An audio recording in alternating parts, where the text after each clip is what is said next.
Bonjour tout le monde, bienvenue pour l'épisode 3, du coup 3 de ce let's play sur Dragon Quest 9, les Sentinelles du Firmament. On avait eu vent d'une certaine tulipe coincée dans l'Exater. Donc Exater, la petite zone qu'on avait pu voir sur la carte il y a 2 secondes avant que ce gluant vienne nous emmerder. Voilà. Donc, la carte s'il vous plaît, voilà. En bas à droite, au sud-est, ce petit cercle là qui est l'Exater, on devait s'y rendre afin de vérifier si l'ami de Bérengère Tulipe venant d'Ablissia ne s'y était pas retrouvé coincé en quelque sorte du fait qu'elle vient d'Ablissia et que le passage du col a été bouché. L'Exater semblait-il être le seul chemin, donc il serait possible qu'elle l'ait pris, qu'elle l'ait emprunté.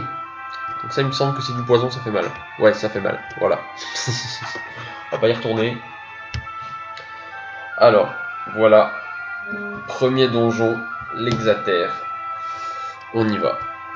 Alors, on va aller tout droit, on va s'enfoncer dans le donjon, on va faire quelques combats. Chemin barré. Ah merde. Oh mince. Alors ça, si je ne m'abuse, c'est un fantôme. Donc ça confirme ce que je disais à l'épisode juste avant. On voit l'Orient Express, on voit les fantômes. Il nous emmène je ne sais où, on va le suivre. Parce que du coup on a perdu nos ailes, notre auréole. On a perdu tout ce qui fait de nous un Célestien en quelque sorte, à part nos habits. Et notre nom de gardien, mais on a encore nos yeux de Célestien, apparemment. Au dos de la statue. Il y a un truc au dos de la statue. Un bouton.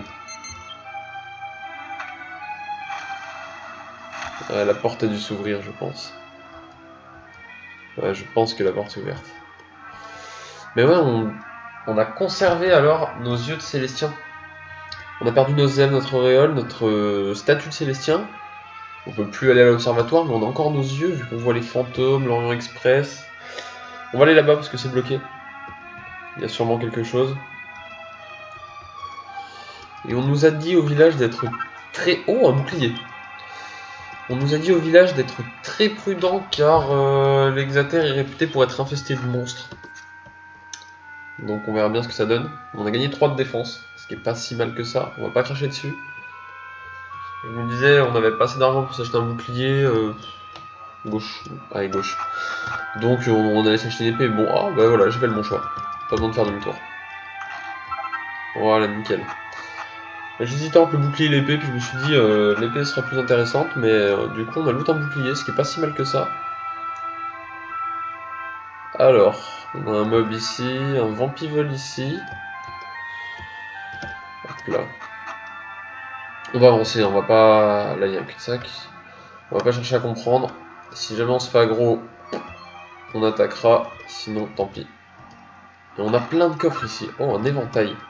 Est-ce que cet éventail est plus fort que mon épée? Non, beaucoup moins fort. Parce que vous voyez à droite des armes que j'utilise, vous voyez on a un petit onglet convient A avec des classes, donc on a dans l'ordre avec l'épée le guerrier, avec l'espèce d'étoile à 3 branches le prêtre, juste en dessous l'artiste martial avec le mage, donc la baguette, le troubadour avec les notes de musique et le voleur avec la dague si je ne m'abuse. Donc voilà, c'est les classes qui sont disponibles là, il y en a qui sont débloquables. On verra ce qu'on fait, si jamais on en débloque certaines, et si jamais on change la classe de nos personnages. On verra. Ok, donc lui il m'a raté. C'est pas plus mal qu'il m'a raté. On gagne un niveau, mais j'aurais bien aimé qu'il me touche, histoire de voir à peu près quel dégâts nous font les monstres ici. Donc ouais, en haut à droite j'ai vu un escalier, donc je descends voir ce qu'il y a.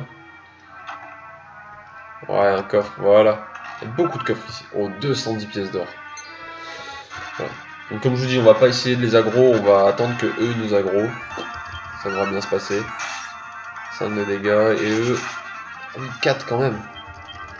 Ça fait quand même du dégât. Hein. Bon, on les two-shot ceux-là, donc ça va.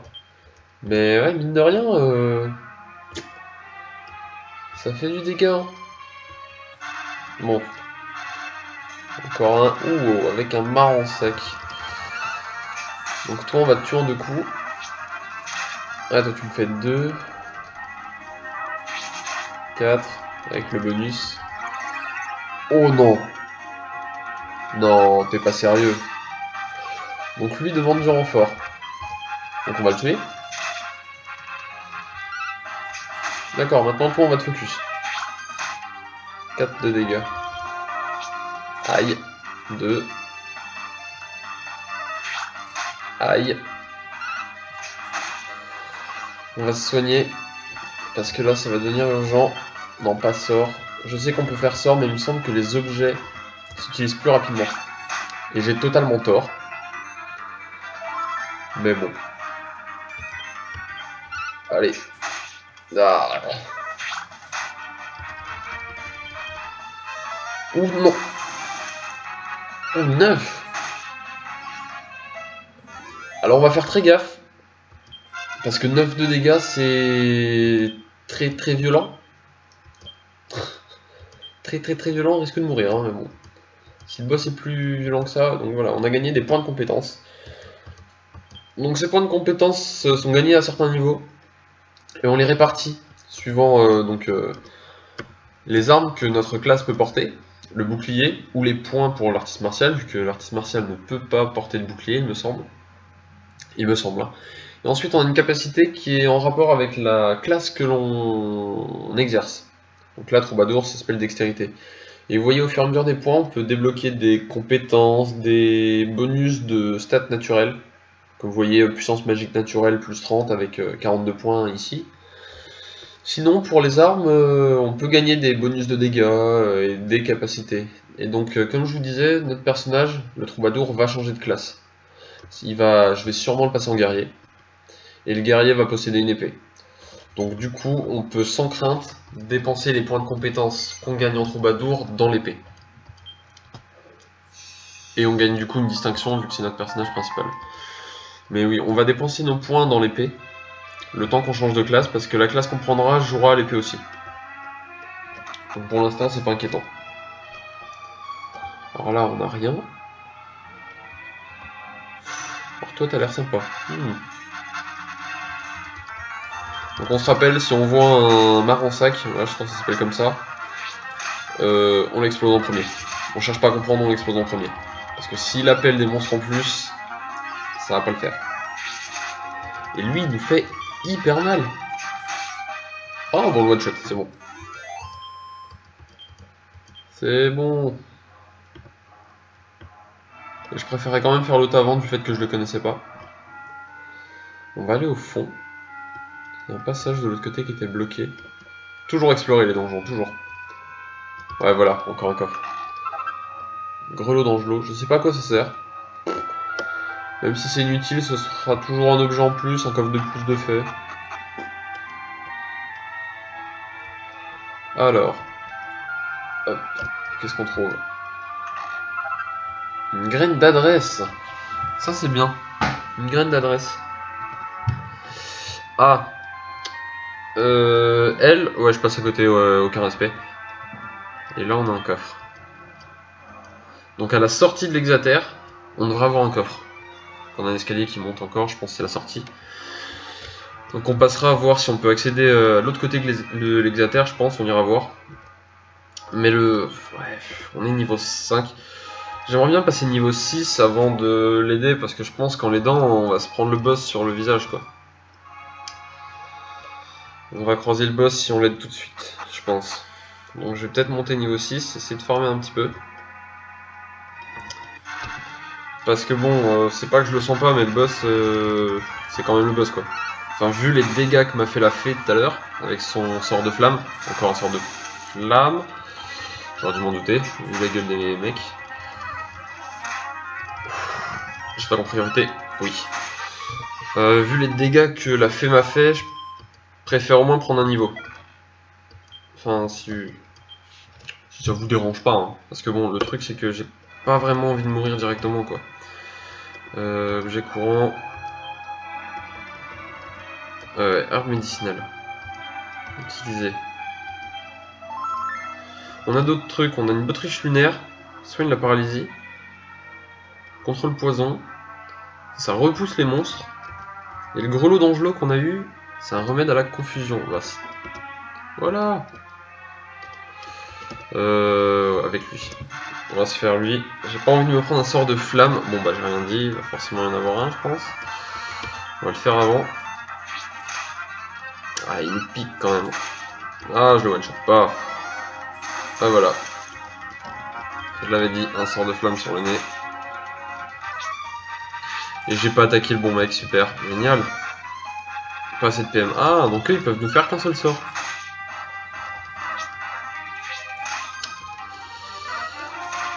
Ouais. Meurs s'il te plaît. Merci. Je veux juste un niveau. C'est tout. Juste un. Niveau 6 ça pourrait être bien. Bah voilà, nickel. Niveau 6. Ça on a plus de 40 points de vie. On regagne 3 points de compétence. Et c'est dommage. Parce que l'attaque plus 10 avec l'épée, vous voyez, c'est au bout de 7 points, on en a que 6. On va pas reformer un niveau pour faire plus de dégâts à l'épée. Je pense pas que ce soit nécessaire. Honnêtement. Du coup, nous remontons. Et on va voir à aider la personne qui me semble être Tulipe. Je me sens pas à croiser quelqu'un. Tu ne voudrais pas être un chou et me déplacer ses pierres s'il te plaît? Je suis pas blessé ou quoi que ce soit, mais je peux juste pas avancer.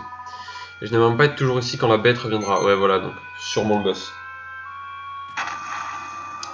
Qui revient, de toute évidence. C'était prévisible. Alors voilà. Ah oui, puis il a l'air assez violent quand même. Je me suis retrouvé coincé en essayant de lui échapper sans regarder où j'allais. Attention à la tête mon chou. Ouais, il est balèze hein. Premier boss du jeu. L'hexacorne. On va voir combien il nous fait. On lui fait 11 de dégâts. Quant à lui, 8. Donc ça c'est sûr, on va se soigner directement. Hein. On va pas chercher à comprendre. Voilà. On peut encore se soigner 2 fois. Ça nous coûte 2 PM de nous soigner. On peut se soigner 2 fois. Mais... Oula, c'est quoi ça? 5, bon ça va. Bon, il nous fait moins de 10 de dégâts. On lui fait plus de 10. Ça devrait le faire. On lui a déjà infligé 34 ou quelque chose du style. Ouais, voilà. Passe à 46. Allez. On va le bourriner, on va pas chercher à comprendre. Voilà. Dès qu'on va arriver en dessous de 15 points de vie, on va se soigner, je pense. Arriver en dessous de 15 points de vie, c'est le soin. Comme ça, on sera sûr. Allez, encore une fois. 5. Le bouclier doit vraiment nous aider, celui qu'on a vu tout à l'heure. Il doit vraiment nous avantager avec la défense. Parce que là, on prendra peut-être beaucoup plus cher. Allez. Il a de la vie, hein, quand même. Hein. Mine de rien, bon, bah non, j'ai rien dit. On a fait 34. Je pense que c'est un coup critique, le dernier coup qu'on a mis. Hein. Honnêtement, je pense que c'est un coup critique. Et bon, gain de niveau. Une peau de bête magique. Bah voilà. Premier boss assez simple, globalement. Maintenant, Fioncan, c'est tellement casse-pied de se faire attaquer par des monstres. Premier boss. Honnêtement, ça allait, j'imaginais pire. Mais... Ouh. Le donjon, rien obscur ne sont pas pour elle. En fait, je m'appelle Tulipe, voilà, c'est Tulipe. Je tiens l'auberge d'Ablicia et tu es... Arrête, t'es Churubel. Ça me rappelle que faut que j'aille tout de suite à Churubel. Ah, plus mon chou et merci 1000 fois de ton aide. Ok. Ouais, donc j'imaginais le boss plus compliqué quand même. Du fait que on s'est retrouvé vite avec des PV très bas. Je pense au sort de flamme qu'on nous a fait. 9 points de dégâts pour un sort. Waouh. On n'était pas bien là. Franchement. Ouais, je voulais taper un gland. Mais ouais, au niveau des sorts, on a pris très cher. Donc c'est pour ça que je me disais, si le boss nous sort un sort de flamme, on va être mal. Mais au final, c'est passé. Donc tout se passe bien. Du coup, on va rentrer à Chérubel, on va essayer de le... Oh, t'as peur de moi? Bah, tu me courais après avant. Pour la peine, on va le tuer. Tu me courais après, et puis maintenant, tu t'en fous. Ah bah oui, le one-shot aussi, je comprends pourquoi t'as peur. Bon, on va y aller, hein. Chérubel, nous voilà. Au final, l'Exater était pas si compliqué que ça, à part la partie donjon, mais le boss, ça allait. On se souviendra qu'il faudra qu'on passe donc Bérangère. Elle parlait d'auberge, donc on va aller à l'auberge. Il faudra qu'on se rappelle de passer de l'autre côté de l'Exater quand on pourra. Parce qu'on avait vu un coffre, il faudrait qu'on se le procure. On voit tout de suite qu'on est chez Bérangère, il n'y a que lui pour faire des choses comme ça. Un patron patenté. Alors, tu connaissais mon père? Oh, tu dois donc être Tulipe.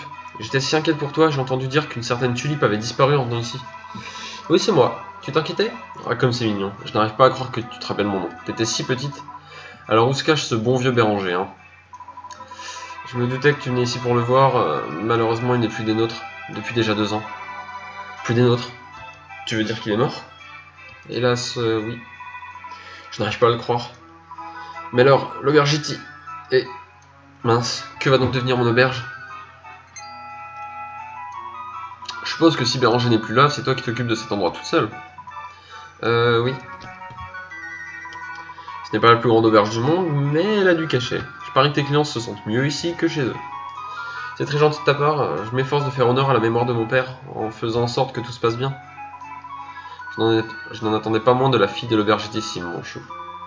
À propos de cette aubergitissime, dis, tu n'aurais pas envie de t'essayer à la gestion d'une auberge d'Abyssia par hasard? Je te demande pardon? Ça, c'est de la promotion. Place de Chérubel à Abyssia, apparemment c'est super grand. Alors comme ça, quand papa vivait à Abyssia, les gens l'appelaient l'aubergitissime. Quoi de plus normal, mon chou, c'était de loin le meilleur.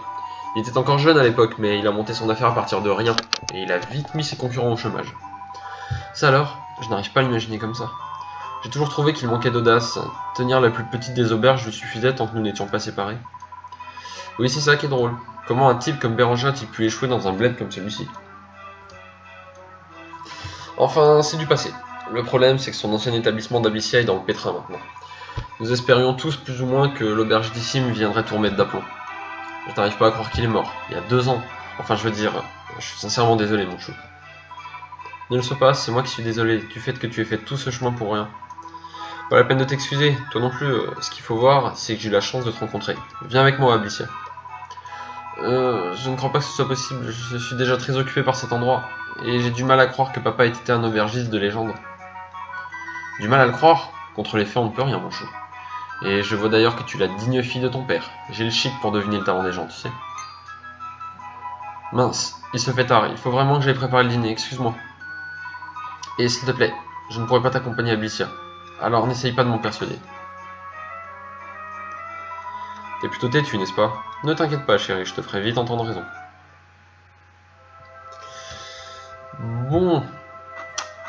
Alors. Son père était aubergitissime et gérait une auberge d'Abyssia. Et du coup, Tulip voudrait que Bérangère vienne pour l'aider. On va voir Bérangère ce qu'elle a... Bonjour monsieur. T'étais pas dans l'Exater, toi? Tu m'as fait une de ces peurs? Ne refais jamais ça, tu m'entends? Attends un peu, tu me vois? Mais je suis mort? Déjà dans l'Exater? Ouais, voilà. J'avais l'impression que tu me voyais. C'est un drôle de nom que t'as là. Pardon, je me suis pas présenté. Je suis Béranger, le père de Bérangère. Je suis tombé malade il y a 2 ans et j'ai fini par mourir, mais comme tu vois, je n'ai pas réussi à quitter le monde des vivants. Et tu es Mild? Vraiment? Mais Mild, ce n'est pas le nom du gardien du village? Attends un peu! C'était une fée? La blague. Dans une météorite. Attention, vous mettez les pieds. Je suis peut-être menu, mais il me faut de la place pour manœuvrer. Mais n'en parlons plus. Maintenant, mon vieux, j'aimerais que vous me répétiez les inepties que vous venez de bafouiller. Je vois pas ce que vous voulez dire. Vous parlez des Célestiens, c'est ça? J'avoue m'être posé la même question, mais cette Terzade de troubadour n'a pas le profil. Il a une auréole, peut-être? Vous voyez ses ailes, vous? Un peu étrange pour un Célestien, n'est-ce pas? Vous avez sûrement raison, mais puisque nous parlons de choses étranges, qui êtes-vous et que faites-vous? Ah, mais j'avais pas vu, mais il s'appelle Béranger. C'est le père de Bérangère. Ah, vous aimeriez bien le savoir. Oui, c'est normal, après tout, alors autant me présenter. Tenez-vous prêts, je suis l'inénarrable et l'inimitable Ster, commandant en chef de l'insurpassable Orient Express. D'accord. Ce qu'on appelle un bide. Bon, alors à toi de essayer ton pavillon. Dis-nous qui tu es vraiment. Tu m'as l'air d'un mortel normal, alors comment peux-tu voir l'Orient Express et les fantômes tels que ce brave type? D'accord, alors t'es tombé de l'observatoire pendant le tremblement de terre, c'est ça? Et quand t'as repris connaissance, tu t'es retrouvé dans ce village sans tes ailes ni ton auréole? Une histoire de dormir debout, si tu veux mon avis. Si tu as perdu tes ailes et ton auréole, comment peux-tu encore voir les fantômes et tu t'y quantilles? Ça tient pas de vous, ça. Je sais, si t'es un Célestien, alors prouve-le en envoyant l'âme de quelqu'un au ciel. Tu n'as rien à perdre, et ce brave type a justement besoin qu'on lui montre la bonne direction. Attendez, c'est de moi que vous parlez. Je suis pas exactement heureux de mon sort, mais... Laissez-moi deviner, vous êtes un fantôme parce qu'il vous reste quelque chose à terminer sur Terre, c'est ça? Alors tant mieux, aide ce revenant à se détacher de ses liens terrestres et reconduis-le gentiment. À ce moment-là, je croirais que tu es un Célestien et je te raccompagnerai peut-être à l'observatoire en Orient Express. Tu peux pas imaginer plus féerique, n'est-ce pas? Alors je t'accompagne jusqu'à ce que t'aies bouclé ton affaire. Ah, tant qu'on y est, je préfère te prévenir que je vais prendre des notes pendant que je serai à l'œil. Appuie sur le bouton X et choisis résultat des combats. Non. N'oublie pas de les consulter quand tu auras le temps, ou plutôt consulte-les tout de suite ou je te lâche menu comme de la chair à pâté. Ok, donc on a l'écran de résultat des menus. L'écran de résultat des combats au menu. Bon, ça voulait rien dire ce que je dis. Mais écoutez, on va voir ça. Résultat des combats. Alors on a la liste de monstres. On a une armoire, une liste d'objets, des distinctions. Durée de jeu 1h14, victoire au combat 1, distinction reçue 1. Ouais, en gros, c'est les stats quoi. Tout ceci est plutôt étrange, mais j'apprécie que vous me proposiez de m'aider. Je me demande bien quelle affaire à terminer m'empêche de rejoindre le ciel. C'est quand même pas. Je me demande si c'est en lien avec ce que j'ai enterré derrière l'auberge. Et si on allait derrière l'auberge? Je pense que le jeu veut nous dire d'aller derrière l'auberge. Je le sens. J'ai le flair. Est-ce qu'il y a un truc? Oh. Un objet solide semble être enterré sous le buisson.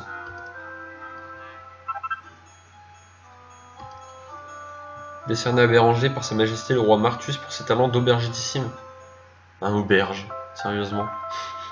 Oh le jeu de mots. D'accord, alors oui, bah du coup oui. Du coup Tulip avait raison. Le père de Béranger était aubergitissime. Ça devrait convaincre Bérangère, je pense. Du coup, ouais, peut-être qu'on... Mais d'abord, on va casser les pots. Y'a rien. Non. Mauvais côté. Y'a rien là-dedans? Non. Le mec a fait toutes les armures 15 fois. Comment ça va, Mild? Qu'est-ce que c'est que ce trophée?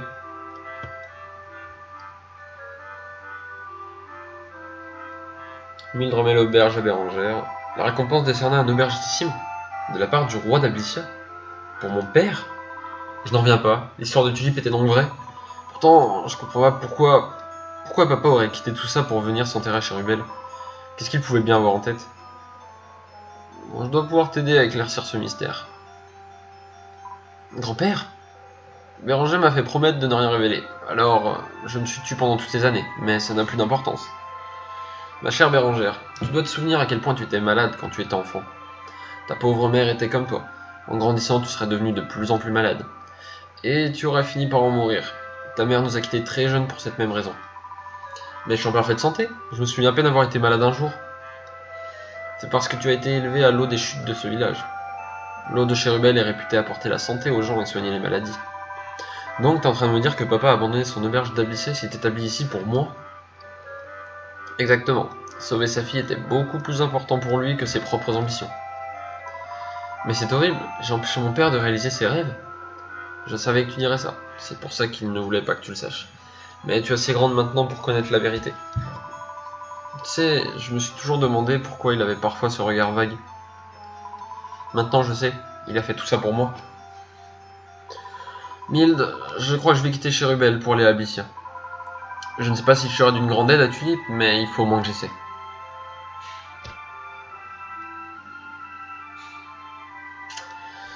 Bah, du coup... Ah, t'es rentré dans la maison, toi. Comme ça. Vous êtes là, grand-père? Je suis ici. J'ai tout entendu. Je n'arrive pas à croire que Bérangère va essayer de réaliser mes rêves, et elle a vraiment grandi. Maintenant, je n'ai plus de regrets. Je sais qu'elle réussira, elle n'a plus besoin de moi pour veiller sur elle. Mon canne cristal? Oh, c'est bon ça. Je crois que je suis prêt pour le départ. Merci du fond du cœur, mes précieux gardiens. Ah bah tu gagnes un cristal comme ça, c'est bon, ouais. Ah mais... Non, j'ai rien dit. J'ai rien dit du tout. Eh bien, une promesse étant une promesse, je t'accompagne à l'observatoire comme prévu. Tu peux dire merci à ta bonne étoile. Attends un peu, t'es pas censé ramasser cette bienveillance? D'accord, si, il y en a, mais... On la voit pas. Non, une météorite me dit pas que tu vois plus la bienveillance. Maintenant, je m'interroge à nouveau. T'es vraiment un Célestien ou tu me fais marcher? Oh putain... Quelques jours plus tard, l'évolution est dégagé, l'école pour... Du coup, on voit les fantômes, on voit l'Orient Express, mais... La bienveillance... Ah non, c'est même pas la peine, hein. Tu vas me manquer, grand-père. Prends soin de toi, d'accord? Toi aussi, prendre un nouveau travail dans une ville inconnue ne sera pas facile. Fais attention à ne pas te rendre malade. Je comprends que vous vous inquiétez pour votre petite fille, mais je serai là pour l'aider, alors soyez rassurés. Je suis heureux de le savoir, Tulip. Voilà qui apaise mes inquiétudes de vieillard. Martial, je peux te parler?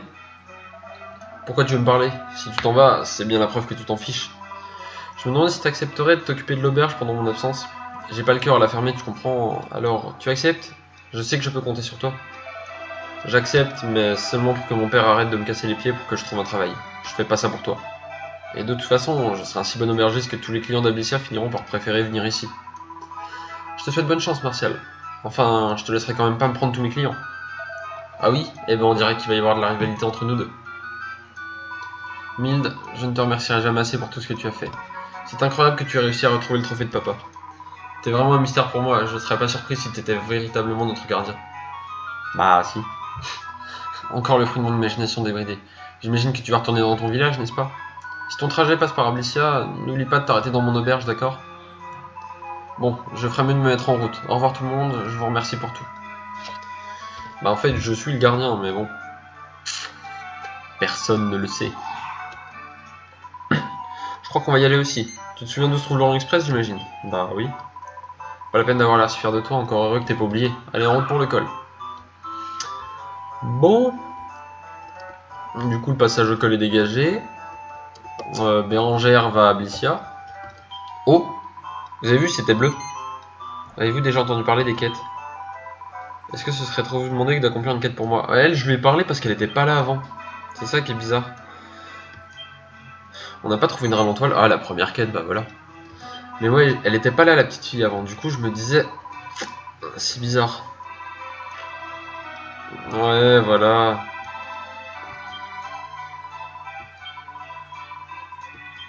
C'est ça, ouais, et bah voilà. Du coup, comme vous le voyez, on est le 4 septembre 2016, il est 14h30. Voilà. Comme vous pouvez voir à quelle heure je record. Donc je tourne en avance, bien évidemment, parce que bon...